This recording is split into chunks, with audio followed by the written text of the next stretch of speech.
A gente está aqui com a deputada... Perdão, já estou te promovendo. Amém, recebo. Pode deixar. Então, Amém. com a candidata a deputada estadual, mas que também já foi deputada federal, estadual, vereadora. E agora, de novo, a senhora está tentando aí voltar para o parlamento. Me conta, a gente tem visto um movimento para que as pessoas vão para o deputado federal, né? Muita gente se candidatou a deputado federal esse ano.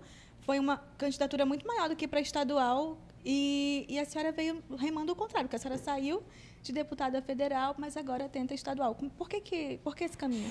Primeiro, Cíntia, é um prazer estar aqui com você, Gabriel, Charles. Muito obrigada pelo convite. Uma alegria poder ter essa conversa com você. Já tomei até um cafezinho da Cíntia, uma delícia, viu, gente? Não podia deixar de falar isso aqui. Ó. Cíntia, na verdade, não é remar, ao contrário, né?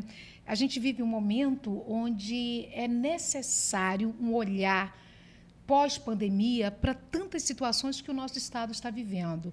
Nós temos um número de pessoas desempregadas, um número grande, nós temos muitas pessoas adoecidas. A pandemia, nós estamos, graças a Deus, conseguindo passar por esse deserto, mas as consequências dessa pandemia, elas são visíveis. Consequências que falam principalmente de muitos lugares, aqui na cidade de Manaus e no Amazonas, onde está faltando pão sobre a mesa de muitos. E eu entendo que eu posso ser muito mais útil nesse momento aqui no estado do Amazonas, me colocando à disposição da população. Sou uma pessoa de construir pontes na minha vida e não muros. Então, gosto muito do bom diálogo e de poder contribuir. Deus, ele me honrou e eu sou muito grata a Deus por isso, à população do meu estado, que me possibilitou já estar vereadora, deputada estadual por 2 mandatos, deputada federal. Em 2018, ainda que muitas pessoas digam, o Amazonas não votou numa mulher. Isso não é verdade, o Amazonas votou numa mulher. Eu ganhei a eleição nas urnas, estou entre os 8 mais votados do Amazonas, com quase 80 mil votos, por uma questão de coligação.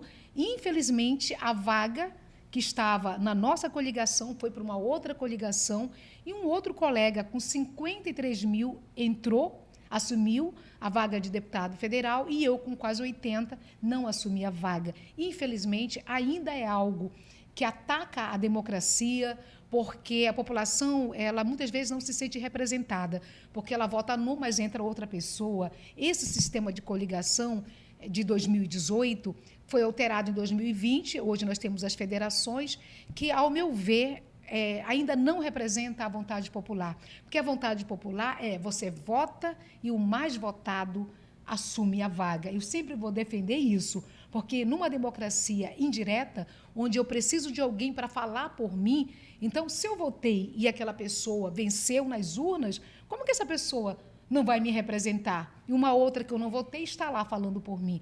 Então, é exatamente isso.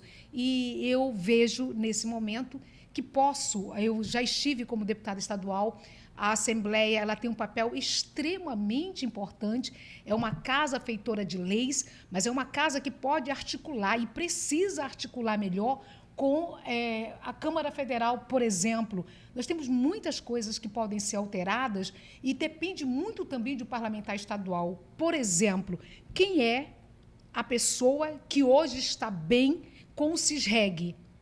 Um sistema de regulação é um sistema nacional, mas que a Assembleia do Amazonas ela pode entrar nessa discussão e ela deve fazer isso para mudar essa realidade. Hoje, você olha a fila e nós temos muitas pessoas doentes, pessoas que precisam de um atendimento, pessoas que passam uma semana, 2, 3, um mês, um ano esperando uma consulta, esperando uma cirurgia. Então, hoje, a Assembleia ela precisa de verdade falar aquilo que o Amazonas vem sofrendo. E essa discussão ela pode ser feita fazendo pontes, entendendo o seu papel. Um parlamentar estadual tem um papel extremamente importante e essa articulação com Brasília, um estadual pode fazer. Então, eu imagino, e para mim me dá uma alegria em saber que posso, se assim desejar a população, ser muito útil ou ser um pouco mais útil aqui, bem mais perto das pessoas. Gente, eu falei só um oi, né? Ainda agora. É porque porque da sua fala saíram várias coisas que eu acho que dá pra gente trabalhar. Por exemplo, isso que a senhora falou de tive mais votos, mas não consegui alcançar. A gente viu isso inúmeras vezes, né? Sim. E esse ano, acredita que pode acontecer algo parecido porque a senhora está na mesma legislatura, no mesmo partido? Na verdade, nós estamos numa federação. Né? Eu ainda acho que pode acontecer com qualquer pessoa, assim, como você está colocando. Eu ainda acredito e vou lutar sempre por isso. Quando estive em Brasília, lutei por isso, para que, de fato, nós tivéssemos uma mudança e a população pudesse, através da sua vontade, enxergar no parlamento os seus representantes. Essa situação é uma situação que ataca a democracia. Não é? Nós temos hoje ainda essa crise de subrepresentatividade no nosso país. Então, tomara que não, tomara que a gente consiga ir vencendo. É um passo de cada vez, mas acho que esse é um passo que poderia já ter sido dado, respeitando acima de tudo, e nem falo por mim, porque você mesmo coloca que outras pessoas passaram por essa situação. Mas acho que isso é um ataque à vontade popular. E assim, teve uma reforma política outro dia, né? Isso poderia ter colocado isso em discussão. Existem várias reformas que acabam não reformando nada. Não reforma absolutamente nada. Porque nem sempre a gente vê no papel contemplado a vontade da população. E se a gente for questionar, certamente a população ela vai entender que essa crise que nós vivemos de subrepresentatividade ainda tem muito em função daquilo que a população diz, mas quem está no poder acaba dando passos que não são os passos sugeridos ali pela população, que é, de fato, quem manda no poder, quem manda no poder. A Constituição diz isso. Todo poder emana do povo e para o povo deve ser devolvido, mas a gente sabe que, infelizmente, na prática, isso não acontece. Outra coisa que a senhora falou logo no começo foi sobre essa conversa de deputado estadual com Brasília, que pode ocorrer. É porque veio uma pergunta do eleitor, também eleitor, mas leitor nosso. É porque no segundo bloco tem participação de quem leu Manaus 360. Sim. E teve uma que eu tirei dessa conversa de deputado estadual, porque eu achei que não caberia. Eu só não vou dar um nome porque ele não falou se podia ou não, mas a pergunta é o que pode ser feito com a Zona Franca de Manaus, porque o tempo inteiro tem que ficar mantendo mais tempo e brigando na lei para que seja cumprida a lei e tal e tal. Mas se é possível pensar em algo de longo prazo. Eu tirei essa pergunta do espaço deputado estadual, porque eu entendi que ela poderia funcionar melhor para quem é deputado federal, que sempre é a pauta. E a senhora brigou por ela também, né? Sim, por Zona Franca. Muito. Mas a senhora enxerga que eu fiz errado? Que acho que deputado estadual pode falar desse assunto? Pode falar sim. Acho que a sua visão está correta. Né? São temas que Brasília, que a Câmara Federal precisa sempre estar falando, porque nós falamos da Constituição do nosso país. E os incentivos fiscais da nossa Zona Franca, do nosso polo industrial de Manaus, estão previstos exatamente na Constituição do nosso país. Então, é um tema muito importante que deve sempre ser colocado na pauta nacional. Mas nós, quando eu digo nós, Estado do Amazonas, é inadmissível não falar disso dentro da Assembleia do Estado. Porque nós falamos de um polo industrial que não só traz divisas para o Amazonas. Olha o resultado final da receita que a Zona Franca de Manaus passa para a União. Você tem muito recurso que é enviado para a União, que é fruto do trabalho dos nossos trabalhadores do polo industrial, das nossas trabalhadoras do nosso polo industrial. Então, esse é um assunto que diz respeito ao estado do Amazonas e ao nosso país. É bem verdade que quando se fala do polo industrial de Manaus, na própria Câmara Federal, muitas pessoas acham que nós temos privilégio, que o Amazonas tem privilégio porque tem a garantia dos incentivos fiscais. É quase como se a gente recebesse um auxílio, né? É como se recebesse um auxílio, como se fosse algo que alguém, por favor, está nos fazendo. Isso não é verdade. Se a gente for olhar o decreto que criou a Zona Franca de Manaus, a gente vai perceber exatamente isso. Você precisa integrar a região norte ao restante do nosso país. é importante mostrar que no Brasil tem outros Brasis que a nossa população nacional precisa ver, principalmente os nossos legisladores federais. Então, é muito importante que a Assembleia traga para a sua pauta de discussão o nosso modelo, um modelo de desenvolvimento, um modelo que dá certo, um modelo que gera mais de 100 mil empregos diretos e quantas famílias de formas indiretas estão sendo beneficiadas pelo nosso modelo. Então, é muito importante perceber que o polo industrial precisa, sim, estar dentro da pauta de discussão da Assembleia do Amazonas e a Assembleia criando braços, criando caminhos para fazer uma grande articulação, não só em relação a Brasília, mas em relação a outros estados aqui mesmo da nossa região, que a Zona Franca ela não é só de Manaus, ela está em Manaus, mas ela não é só de Manaus. Então, até esses incentivos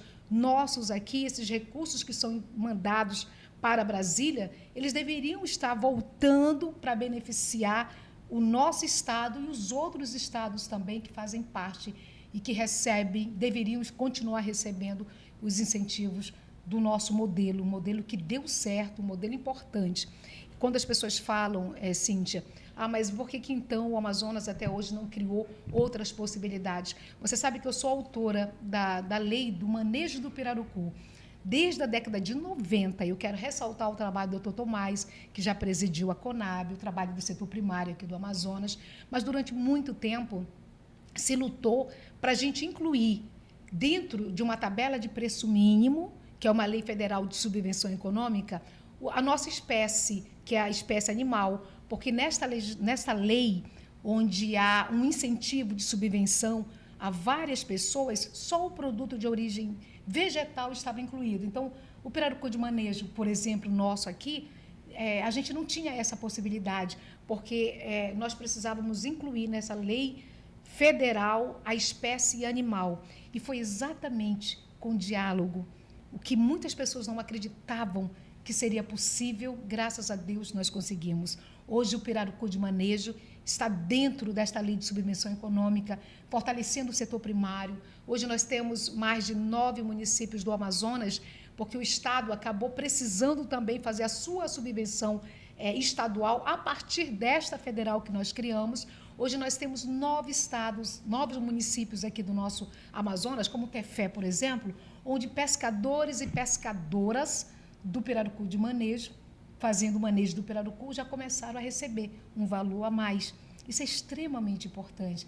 Então, assim, quando a gente fala da política, é tão importante a participação das mulheres, de homens, mas a participação da mulher, lembrando que o dia a dia, não só porque nós estamos e somos maioria em número de habitantes, em número de eleitores, mas porque nós precisamos e queremos contribuir. Eu tenho certeza que essa legislação federal, muitas pessoas não acreditavam que seria possível aprovar uma lei tão importante para o Brasil e muito mais importante para a nossa região. E, graças a Deus, nós conseguimos. E não foi brigando, não. Foi lutando. Porque há uma diferença tão grande de brigar e lutar. Eu sou alguém que gosta de lutar e construir pontes. Então, foi no diálogo que nós conseguimos fazer algo tão importante aqui para o nosso Estado. Bom, como eu falei, a gente tem participação de outras pessoas, que a conversa não fica só aqui. Aliás, na internet a conversa não fica só aqui de jeito nenhum, né? Sim. Tá acontecendo ali nos comentários também. E a redação participa. Então, Gabriel Veras tem uma pergunta para a senhora. Vamos ouvir. Candidata, em 2013 a senhora apresentou um projeto de lei, quando ainda estava na Assembleia Legislativa do Amazonas, para incluir educação sexual no currículo das escolas públicas do Amazonas. Esse é um assunto que acabou se tornando muito polêmico com o passar do tempo. Mas a senhora apresentaria um projeto semelhante hoje? Sim, claro. Nós precisamos, eu acho que é tão importante a gente discutir com a nossa juventude, o nosso dia a dia. É muito importante lembrar, como diz Paulo Freire, que a educação ela não muda o mundo, ela muda pessoas. E somos nós, pessoas, que mudamos o mundo. Então, quando a gente entende que discussões como a própria violência doméstica e familiar, que muita gente não quer questionar, não quer discutir, mas foi através das discussões que nós tivemos uma lei tão importante, que é a Lei 11.340, a Lei Maria da Penha. Discutir assuntos com a nossa juventude, discutir assuntos hoje com a nossa garotada faz a diferença. Que mundo você está construindo? Muitas vezes a gente pergunta qual é o mundo que você constrói para os seus filhos. E a pergunta é, quais são os filhos que você está construindo para esse mundo? Então, a orientação, não fake news, mas a orientação, eu sempre vou defender. Certo. Pergunta do nosso leitor aqui. Vou fazer a mesma que eu fiz para outra candidata a deputada estadual, Sim. mas já volto para essa nova, que é assim, o que a senhora pensa do cotão e se a senhora faria uso dele quando eleita? Bom, dentro do que a lei prevê, porque quando você fala do cotão, você está falando da possibilidade que aquele parlamentar tem de colocar a atividade na rua. Nada é exagerado. Eu acho que você tem o seu salário, quem acompanha o nosso dia a dia sabe disso. Acho que nós precisamos trabalhar, em vez de cotão, trabalhar a possibilidade de não faltar pão sobre a mesa das pessoas, da gente garantir empregos. Mas, assim, quando as pessoas falam do cotão, é muito importante acompanhar qual é o uso que está sendo feito. Porque, muitas vezes, a pessoa gasta tanta gasolina que daria para ela rodar o mundo. Então, isso tem que ser acompanhado. E hoje nós temos a lei de transparência. Então, se a população quiser e deve fazer isso, eu sempre digo, a eleição ela termina dia 2, mas o acompanhamento do seu parlamentar tem que ser feito no dia a dia, tem que ser feito olhando aquilo que a pessoa faz, como ela faz e para quem ela faz. A gente tem o Charles aqui, que é do Senac. Eu tenho só que lembrar que o Senac está conosco na parte técnica. Ele também participa com pergunta, mas o Charles eu ainda não consegui fazer ele perguntar. E o Gabriel, o Charles ele resiste a isso. Mas Gabriel Veras, ele está ajudando o Charles aí e quer fazer uma nova pergunta. Então, vamos ouvir. A senhora foi secretária de Assistência Social da Prefeitura na gestão do ex-prefeito Arthur Neto. Como a senhora avalia o auxílio permanente, que é a principal política de assistência social hoje no governo Wilson Lima? Gente, primeiro lembrar a lei de assistência social. Não é? Nós temos hoje o SUAS. Assim como a gente tem o SUS, Sistema Único, que trata da saúde, nós temos o SUAS, que é o Sistema Único da Assistência Social, onde a gente tem assim, uma diferença muito grande entre o assistencialismo e a assistência. Então, eu sempre vou lutar para que nós tenhamos um país onde cada pai de família e cada mãe de família tem o seu emprego garantido. A assistência, os auxílios, não são favores que ninguém está prestando. A população tem que ter a consciência de que esse dinheiro é dela. Esse recurso é público e é da população. Agora, o que nós precisamos é fazer com que os nossos governantes entendam que é emprego que a nossa gente precisa.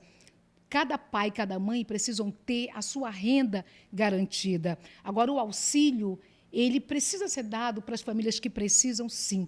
Mas entendo perfeitamente que, além do auxílio, o que um pai de família quer é o seu emprego. É precisar olhar que o emprego é que faz de um pai de família, de uma mãe de família, certamente a sua cidadania sendo respeitada. E queria lembrar para você, Cíntia, um dado assim tão importante, que de cada 10 casas aqui no Amazonas, 4 casas são as mulheres que criam sozinhas os seus filhos. Elas são as provedoras dos seus filhos. Então, de 10, 4. E, muitas vezes, essas mães elas acabam entrando em desespero para saber como vão trazer o pão para dentro de casa dos seus filhos. Então, em casos específicos, acho importante o auxílio, mas o auxílio jamais vai substituir o emprego. É o emprego que nós temos que garantir para a nossa gente. E como parlamentar é possível ajudar? Porque o parlamentar ele não é o poder executivo. Sim. Mas o que ele pode fazer para ajudar para que o emprego saia, né? Tem muita coisa. Agora mesmo, eu digo, quando eu estava em Brasília, nós conseguimos aprovar a lei de subvenção econômica para o manejo do pirarucu. Aí é emprego, é renda para pescadores e pescadoras do Amazonas que fazem o manejo do pirarucu. Essa é uma atividade onde várias, centenas e centenas de famílias aqui da nossa região sobrevivem disso. Agora, imagina, o que é essa lei de subvenção? Muitos desses pescadores, na hora de vender 1 quilo do pirarucu, por exemplo, essa tabela de preço mínimo estabelece o quilo do pirarucu, só estou dando um exemplo, a R$15. Se esse pescador, a pescadora, acabam vendendo a 10, o governo federal precisa fazer a subvenção de 5. E no Estado, a cada quilo de pirarucu vendido, o governo entra com R$1. Isso é renda digna para quem está pegando o sol nos nossos ribeirões e muitas vezes se tornam pessoas invisíveis. Como você pode gerar renda? Incentivando o empreendedorismo feminino, por exemplo. Mesmo na pandemia, o empreendedorismo feminino cresceu 40%. Então, nós temos que abrir linhas de crédito para essas mulheres, para que elas tenham meios de fazer o seu artesanato, de fazer aí a sua costura, alimentos, e, com isso, garantir mais renda para essas mulheres. Então, em meio a essa crise que nós ainda vivemos do desemprego, há possibilidades reais de nós melhorarmos a renda de tantas famílias aqui no nosso estado. Eu tenho mais uma pergunta aqui da audiência, só que o nosso tempo está acabando. Sério? E a gente tem um jogo ainda. É mesmo? É mesmo. Que é da Natália Cristina. Ela pergunta: a senhora fala muito de mulheres na política. A senhora se considera feminista? Todos nós somos. Acho que todas nós somos, né? Se a gente for olhar um pouco, que somente em 32 a mulher teve o direito do seu primeiro voto. Então, é muita coisa que precisa mudar. E todas nós, mulheres, sim, somos. Somos, sim, estamos na luta, estamos nos engajando, entendendo que sociedade boa é aquela justa, é aquela igualitária e aquela onde homens e mulheres compartilham das mesmas oportunidades. Nós não queremos um mundo só para mulheres, mas também não queremos um mundo só para homens. Eu sempre vou defender que nós, homens e mulheres, possamos estar lado a lado, erguendo a bandeira da paz, não mais admitindo a violência que mata mulheres, não mais admitindo que mulheres sejam mortas porque são mulheres. Eu acho que isso tudo faz parte de uma sociedade saudável, uma sociedade que se respeita e uma sociedade que entende que homens e mulheres podem e devem compartilhar as mesmas oportunidades e construir, erguendo a bandeira da paz, um mundo mais fraterno. É nesta luta que eu sou engajada. Então, vamos embora. Esse podcast tem jogo e a gente tem alguns minutos para fazer ele. Vai aparecer ali na tela do Gabriel uma imagem de uma figura política local. Deixa eu saber se eu conseguir enxergar. A gente vai dar um jeito. Então tá. Eu também não estou vendo nada Nem daqui. eu, olha. Só estou vendo o Gabriel, gente. O problema não é o amazonino aí? Tá. O Gabriel está dizendo, vai dizendo aí, Gabriel. Só dizer que a gente conhece as pessoas, a gente só não consegue ver a imagem. E aí a gente quer uma consideração sua sobre essa pessoa, né? Amazonino Mendes, bom, a figura antiga aí da nossa política, a gente conhece há um tempo, hoje candidato ao governo. E o que a senhora tem a dizer sobre ele? Negão. Estou com ele, tá, gente? Lembrar que o governador Amazonino Mendes tem o seu legado forte. Eu sou uma pessoa que respeito a história de outras pessoas. Ele é o nosso candidato ao governo dentro da nossa federação. Eu não tenho dúvida que será um grande governador para o Amazonas. Quem é o próximo? Wilson Lima. Respeito, foi eleito governador do Amazonas. Não sou alguém de guerra, sou alguém de luta. E aprendi na vida a respeitar todos. Eu não apresentei, mas o Wilson Lima é o nosso governador, acho que nem precisava. Né? Quem é aí? Amon? Amon Mandel. Olha, eu estou chegando bem. Vereador Amon também faz parte da nossa federação, é um dos nossos candidatos à Câmara Federal. Vai ser, com certeza, um grande representante. Prefeito de Manaus, Davi Almeida. Davi, foi meu querido amigo também dentro da Assembleia Legislativa. Ficamos 8 anos lado a lado ali na Assembleia do Amazonas. Terezinha Ruiz, atual deputada Terezinha estadual Ruiz, e uma candidata querida, também. né? Uma querida também. Eu vou sempre defender a participação das mulheres. Eu nunca, não sou do tipo de pessoa, quanto pior, melhor. Ao contrário, sou do tipo de pessoa que luta por dias melhores. Então, um abraço, Terezinha. Boa sorte também. Ai, a gente tem 5 minutos. Olha, de toda parte o jogo foi o mais rápido. A gente tem que Sério? pôr mais gente nesse jogo. Bom, Cíntia, eu quero aqui lembrar, a gente estava falando um pouco sobre a questão da participação da mulher, e é muito importante a gente lembrar, um dia uma jornalista me ligou e me perguntou assim, o seu dia a dia, você, deputada, acha que tem muita discriminação? Na Câmara Federal, por exemplo, tinha discriminação? E eu falei para ela, gente, que a maior discriminação dentro de uma casa de leis, quando a gente percebe que somente no mês de março, por ser o mês simbólico da mulher, assuntos como câncer de colo de útero é colocado na pauta para uma discussão. Isso é a maior discriminação que mais da metade da população brasileira, formada por mulheres, pode sofrer. Porque uma mulher com câncer, ela não pode esperar o março chegar para saber e para lembrar que os exames precisam estar ali à sua disposição, que uma cirurgia que ela precisa fazer está à sua disposição. Então, esse, para mim, é um ato muito discriminatório. É perceber que a gente espera o mês de março chegar para que assuntos tão importantes sejam também tratados, porque é importante tratar da economia do nosso país, mas é importante tratar da saúde das nossas mulheres. E isso não pode acontecer só no mês de março. Então, quando a gente coloca de uma participação muito mais igualitária nos parlamentos, é porque se nós, mulheres, estamos, na grande maioria, em todos os espaços hoje, se a gente perceber, em todos os espaços, no espaço onde a vida da nossa população é decidida, a mulher também tem que fazer parte, ela tem que estar presente. Então, eu acho isso importante quando a gente fala de um tema que faz parte do nosso dia a dia. Não é um problema de mulheres falar do câncer de colo de útero, não é um problema de mulheres falar da violência que mata mulheres, não é um problema de mulheres falar de uma violência que mata mulheres também dentro da casa dela. Esses temas são temas da sociedade, são temas de todos nós, porque aquilo que nós não queremos para as nossas filhas, a gente não pode entender normal ser acontecendo na vida de outras famílias. É o que muito acontece aqui no nosso país.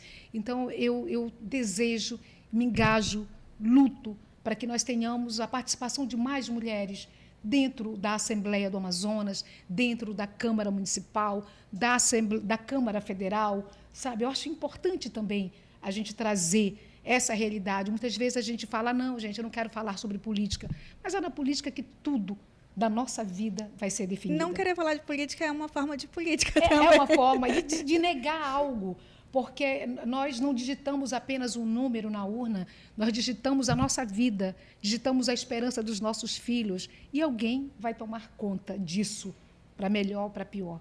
Então, é muito importante que a gente entenda o papel, não é? A sociedade, ela tem um papel, o eleitor, um papel de protagonista, certamente, no processo de escolha. E se existe discriminação no Senado, foi passar a ter banheiro feminino em 2016. Ontem. Na verdade, assim, se você olhar a entrada da Câmara Federal, que entra para a Câmara e para o Senado, por que recebe o nome de chapelaria? Porque ali era uma casa só masculina. Então, assim, nós mulheres, nós damos passos importantes, necessários. Nós queremos contribuir, sabe? Eu sempre entendo, pelo menos procuro entender, muitas vezes as pessoas estarem tão chateadas com tanta coisa que falta na vida delas. A gente anda, e eu ando muito, eu gosto muito desse contato, desse olhar nos olhos. E o que mais as pessoas falam sobre é doença, elas precisam de saúde. E a gente não pode ser um Estado que só lida com a doença. Nós temos que ser um Estado e um país que promovam saúde pública. Isso é direito da população, sabe? É direito de cada mulher, de cada homem, de cada criança. Então, é muito importante a gente ter esse olhar.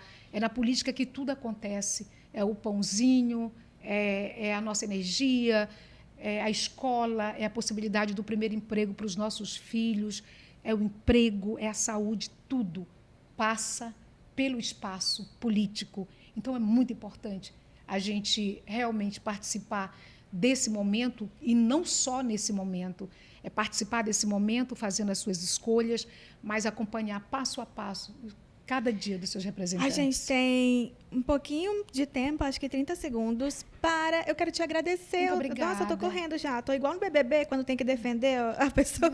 Tem que defender para não votar nela. No caso aqui é para votar. Então tá aberto o espaço, pode pedir voto, pode vender seu peixe. Muito obrigada. Eu quero muito agradecer você, agradecer aqui meus colegas, meus amigos, Gabriel, Charles, agradecer você que está nos acompanhando, que Deus os abençoe. Eu sou Conceição Sampaio, estou candidata a deputada estadual, viu, gente? E eu espero muito poder continuar merecendo o seu voto e o voto de sua família. Posso dar meu número? Pode. Tá? O nosso número é o 45789. Então, que Deus os abençoe. Eu sou muito grata por tudo. Muito obrigada. Gente, continua acompanhando o Manaus 360. A gente vai seguir falando aqui com os deputados ao Poder Legislativo. Lembrando que a gente sempre tem em mente o Poder Executivo, né, presidente, governador, sempre fica mais em evidência. Acho que por ter mais tempo e tudo mais, a gente está mais familiarizado ali, mas é preciso lembrar que o Poder Legislativo também é um poder e que também depende deles muitas coisas, inclusive para que aconteça na nossa vida prática e que, no fim, a gente vai sentir ali positivo ou negativamente, dependendo do que a gente escolher e também de acompanhar. E, então, por isso, continua com a gente aqui, é por isso que a gente faz esse podcast, para que você possa acompanhar o que cada um tem para dizer, né, o que cada um tem ali em mente e saber se é o que combina com você, se é aquilo que você pensa, se é esse representante que você quer ter. Então, continua com a gente na próxima entrevista. Até lá!